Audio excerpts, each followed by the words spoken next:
Good morning from the Hay Grill Hay warehouse. Our operations manager, Dallin, is out of town with his family this weekend.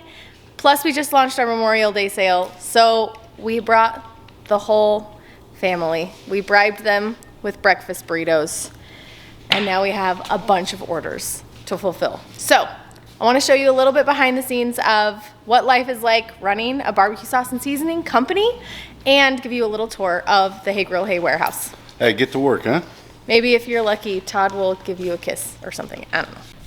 Hey guys, welcome to our warehouse. Just kidding, it's not mine. Mom and Dad started to fill orders and eat burritos. We are gonna give a tour. Have fun. Be safe. Don't do anything I wouldn't do. We'll try. This is where we keep our rubs. We've got shelves. So many shelves. Bubble wrap. Bubble wrap. This is the entry room where we have couches and store our boxes. There's also a mini fridge in there.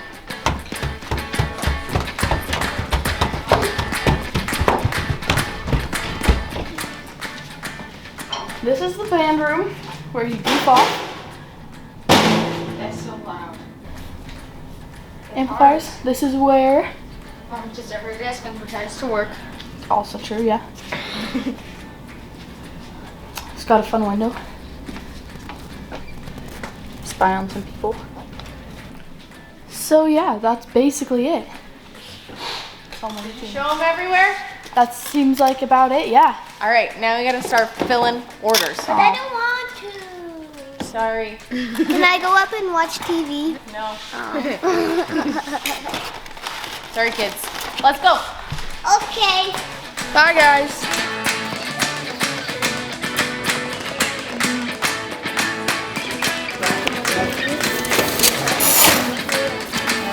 With love. Killing it. We are hitting our stride. Look it. We've got a bunch that are packed and ready to go. Everybody's got their jobs. I think we're going to be just fine. So let's talk really quickly. Now that you've seen the warehouse and kind of how things work in the actual fulfillment space, I want to talk to you about what it looks like to actually get a barbecue sauce and seasoning company up and running, because this is a question that we get a lot. So let's say you have a recipe in mind. You know that this product is great. You know that people are going to love it. What are your next steps? The first thing that we did was find a co-packer. We were lucky because we actually had a friend that was in the space, and we reached out and he was willing to do a very small run for us of 300 seasonings per flavor. And we started with 3 flavors. It was still a pretty substantial investment. It cost about $15,000 to $20,000 for us to go through the development process, the labeling, the designs, getting all of the UPC codes and everything ironed out. So it was a jump. It was a big cash jump to actually get started. I know a lot of other people take a much more simple approach to start, and you can actually look into cottage laws in your state. They vary by state, but you can actually bottle products at home, and depending on the laws of your area, if you can label it saying this is a homemade product, then you're actually able to start selling to customers. And this is what happens most commonly in farmers markets or little local direct-to-consumer shops. In Utah, the cottage laws are really great. So as long as you write on there, this was bottled at home, you're free to sell. And that is a much more cost-effective way to get your foot in the door and see if people are really interested in your product to begin with. We felt super fortunate because when we first did our run of 300, we knew that if we sold all of them, we could make all of our money back based on the prices that we were, marking them for.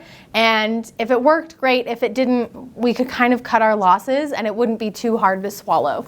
But we put those first 3, the chicken rub, the beef rub, and the sweet rub, on the market, and they actually sold out in 24 hours. So that was a good indicator to us that we were moving in the right direction. And from there, it started to snowball. We introduced additional seasonings, we brought on the sauces, and a couple other products here and there to just test things out and see what would work. Some of them have been great, awesome, sell really quickly, and some of them not so much. And that is one of the riskier parts of this business, is you don't actually know what's gonna do awesome and what is totally gonna flop. Also, when we first started selling that first batch, we did all of the shipping ourselves. We actually were shipping out of my parents' basement, and they stayed up all night and they helped us get the orders out. And it was an amazing way to start, but we knew that we couldn't do that forever. So after that first round, we actually switched to a fulfillment company. So when the orders came in, somebody else shipped them out for us. Now, after a certain amount of time, that wasn't really like what we wanted to do anymore either. We wanted a little bit more control. So that's how we ended up in the warehouse. And we've been here just over a year, and now we do all of our own fulfillment. You guys have seen Dallin. He helps a ton. Brandon just moved to our area, so he's probably going to be helping out in the warehouse as well. And Todd and I step in wherever we need. And then you guys saw we dragged the kids with us too. Now, I'm not going to lie to you. Building out a product company has been very, very expensive. Cash flow is always a challenge. Keeping food products in stock and selling them before they expire is a challenge, and there are all these different layers and constant problems to solve. Honestly, if I was smart, I probably would have not done it and just stuck with videos and recipes and kind of let the digital media world support us. But I started the product company because I had audience members asking. They were saying, I'm making my sweet rub 2 pounds at a time. Like, could you just please bottle this and sell this? It would make my life easier. And after enough of those requests, we started to take it seriously. We're a few years into selling rubs and sauces now, and it's still a challenge, and it's still hard, and it still feels like we're putting out fires. However, it is so incredibly gratifying and fulfilling to be down on the warehouse floor, to see orders come in, to package them up ourselves, to see your names and your addresses and know that recipes that I created in my kitchen in my backyard are traveling across the entire country and helping you make better barbecue in your own backyards. It's especially cool that my kids get to bear witness to this work as well, and they get to be a part of it, and that this gets to be a family affair. I think they're learning so many valuable lessons, and I love that you're providing that opportunity for us when you order our products and when you support Hey Grill Hey. We're small crew and we're scrappy, but we're really, really passionate and we're really dedicated, and I cannot wait to see where this work will take us, because I believe and I hope that Hey Grill Hey rubs and sauces will be national grocery all over the place, because I would love to see more women-owned brands dominate in that space. So that's a long-term goal. I don't know how long it's going to take us to get there, but I do know that we have an amazing team, an amazing bunch of followers, and your support from the beginning has made all of the difference. So let's do this together. Let's see where we can go.